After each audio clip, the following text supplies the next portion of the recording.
তো ইসলামে যদি যুক্তি বুদ্ধির চর্চা যদি না থাকতো, তাহলে আপনি যে যে মাদ্রাসায় পড়েছেন, জ্ঞান চর্চা করেছেন, ইসলামকে জেনেছেন, ইসলামকে বুঝেছেন, এটা কি আপনি কি তাহলে মানে শুধুমাত্র এটা যদি একটা বিশাল একটা জ্ঞানের ভান্ডার না হতো এবং এটাকে যদি আপনি আপনার জ্ঞানকে কাজে লাগিয়ে না বুঝতেন, তাহলে কি আসলে আপনি মাদ্রাসায় ভর্তি হতেন? কিংবা আপনার ফ্যামিলি যদি ইসলাম ধর্মকে জ্ঞান চর্চার জায়গা থেকে না বুঝতো, তাহলে কি আপনাকে মাদ্রাসায় ভর্তি করাতো? এই ব্যাপারটাতে আপনি কি মনে করেন যে আসলে ইসলাম কি মূলত জ্ঞান চর্চার ক্ষেত্রে আপনাকে উদ্বুদ্ধ করে কিনা? আপনি ইসলাম জেনে দীর্ঘ 12-15 বছর ইসলাম সম্পর্কে অধ্যয়ন করে আপনি কি জানতে পারলেন? এটা যদি আমাদের দর্শকদের সাথে একটু শেয়ার করতেন।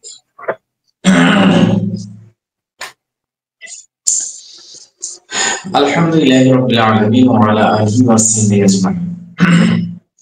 দেখুন, আপনি যে আমাকে প্রশ্নটা করেছেন যে ইসলামে যুক্তি এবং জ্ঞান চর্চার যে গুরুত্ব, আমি প্রথমে দর্শকদের উদ্দেশ্যে আমি বলতে চাই যে পড়া এবং লেখা মানুষের জ্ঞান অর্জনের অন্যতম দুটি মাধ্যম।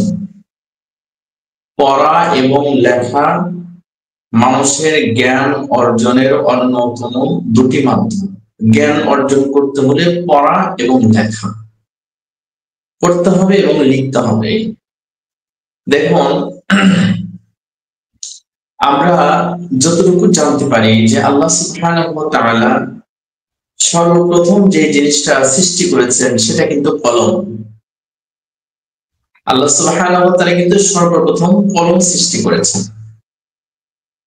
এবং ইসলামের প্রথম বাণী রাসূলুল্লাহ সাল্লাল্লাহু আলাইহি ওয়াসাল্লামের পরে যে ওহী নাজিল হওয়ার ধারাবাহিকতা যখন শুরু হলো, সর্বপ্রথম যে বাক্যটা আল্লাহ রাসূলের উপরে অবতীর্ণ হয়েছে সেটা কিন্তু ইকরা। এটা আপনারা বুঝবেন যে ইকরা এটা হচ্ছে আমরের সিগা, মানে আল্লাহ সুবহানাহু ওয়া তাআলা আদেশ করেছেন। সর্বপ্রথম যে বাক্য, যে শব্দ, এটা হচ্ছে ইকরা। তো আসলে আল্লাহ সুবহানাহু ওয়া তাআলা সর্বপ্রথম যে জিনিসটা সৃষ্টি করেন সেটা হলো কলম।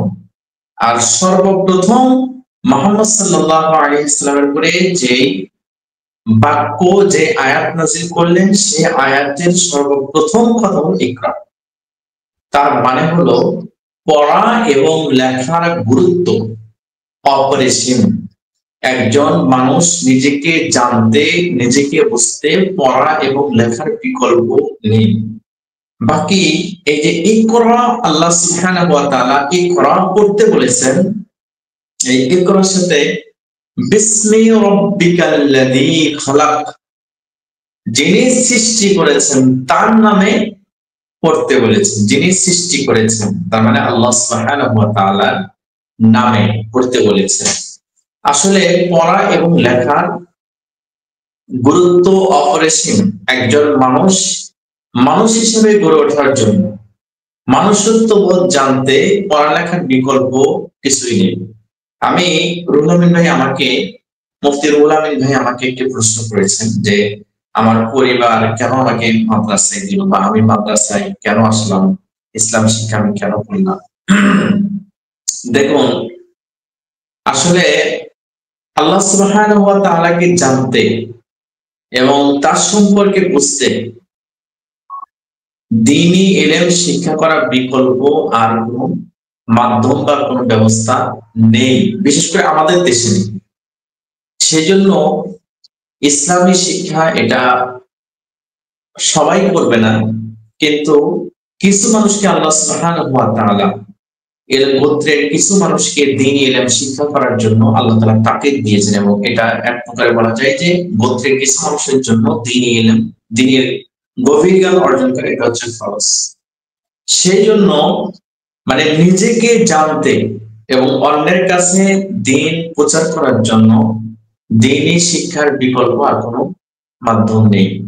আমি হয়তো এই কথাটা একটু অপ্রাসঙ্গিক হবে, তারপর আমি বলছি যে দেখেন, আমি কিছুদিন হলো সায়েন্টিফিক কোরআন এই বইটা আমি করতে গিয়ে আমি আসলে মানে যতই এই পড়াগুলো আমি করছি, আমি ততই আসলে মানে আল্লাহ সুবহানাহু ওয়া তাআলার সৃষ্টি সম্পর্কে জেনে আমি একেবারে অভিভূত হয়ে যাচ্ছি যে আল্লাহ সুবহানাহু ওয়া তাআলা কত কিছু সৃষ্টি করেছেন। এই সকল সৃষ্টির ফলে আল্লাহ সুবহানাহু ওয়া তাআলা মানুষ সৃষ্টি করেছেন। তো এই মানুষকে আল্লাহ তাআলা যে উদ্দেশ্য দিয়ে সৃষ্টি করেছেন সেটা হলো আমা খালাকতুল জিন্না ওয়াল ইনসা ইল্লা লিয়াবুদুন, শুধুমাত্র জিন এবং ইনসানকে একমাত্র তার ইবাদত বন্দেগী করার জন্য সৃষ্টি করেছেন। আর আল্লাহ সুবহানাহু ওয়া তাআলাকে সঠিকভাবে জানতে এবং বুঝতে দেইলে জ্ঞানের বিকল্প আর কোনো ব্যবস্থা নেই। সেজন্য আমি নিজে এবং এই পথে এই দ্বীনের জ্ঞান চর্চার জন্য অন্য সকলকে দ্বীনের আলোয় আলোকিত করার জন্য আমি আহ্বান করার উদ্দেশ্য এবং লক্ষ্যকে সামনে রেখে, সর্বশেষ উদ্দেশ্য হচ্ছে আল্লাহ সুবহানাহু ওয়া তাআলার সন্তুষ্টি, এই লক্ষ্যকে সামনে রেখে আমার দ্বীনি জ্ঞান অর্জনের এই রাস্তায় পদচারণ। জি, আপনি আসলে খুবই চমৎকার কয়েকটি পয়েন্ট আলোচনা এনেছেন। আমি একটু সামারি করে দেই। সেটি হচ্ছে যে কলম সৃষ্টি করেছেন এবং হচ্ছে ইকরা পড়তে বলতেছেন। তাহলে ইসলাম যদি জ্ঞান বুদ্ধির চর্চার কথা না বলতে, মানুষের যে জ্ঞান এটাকে কাজে লাগিয়ে সে যে জ্ঞান চর্চা করবে, এই কথাটাই কিন্তু মূলত এইখানে বলা হয়েছে। মানুষ যখন পড়বে তখন না সে জানবে, তখন না সে চিন্তা করবে, তার চিন্তা করার যে অবস্থান সেটা কিন্তু তৈরি হবে। আর মানুষ যদি নাই পড়ে, নাই জানে, নাই শেখে, তাহলে তো সে কোনোভাবেই হচ্ছে এই জায়গাটা কিন্তু সে ফিল আপ করতে পারবে না। তাহলে জ্ঞান চর্চার প্রথম ধাপটা হচ্ছে কিন্তু পড়া, নিজের জাহালাতকে দূর করা, নিজের মূর্খতাকে দূর করা। যে যত পড়বে সে কিন্তু তত শিখবে, সে তত জানবে, সে তত বুঝবে। তো এটা কিন্তু আমাদের জন্য খুবই প্রয়োজন যে আমরা খুব পড়বো, এবং আল্লাহ তাআলার আদেশও কিন্তু এটা যে আমরা পড়বো, আমরা শিখবো, আমরা জানবো। তো এই জায়গা থেকে আমরা একটি আলোচনাতে পৌঁছালাম মৌলানা ইসমাইল সাহেবের আলোচনা থেকে। সেটি হচ্ছে যে আমরা জ্ঞান চর্চার যে প্রথম ধাপ, যে পড়ো, আমাদের জ্ঞান চর্চার জন্য আল্লাহ তাআলা যে আদেশ করেছেন তোমরা পড়ো, সেই পড়ার বিষয়টা কিন্তু আমরা স্পষ্ট ভাবে আমরা ওনার আলোচনা থেকে বুঝতে পেরেছি। সে সাথে জ্ঞান বুদ্ধির চর্চার জন্যই কিন্তু একজন মানুষ মাদ্রাসাতে কিন্তু ভর্তি হয়, মাদ্রাসাতে জ্ঞান চর্চা করে মানুষ। তো পক্ষান্তরে যদি আমরা জ্ঞান চর্চার অবস্থান থেকে যদি আমরা চিন্তা করি, তাহলে কিন্তু এই অবস্থানটা কখনোই সৃষ্টি হয় না।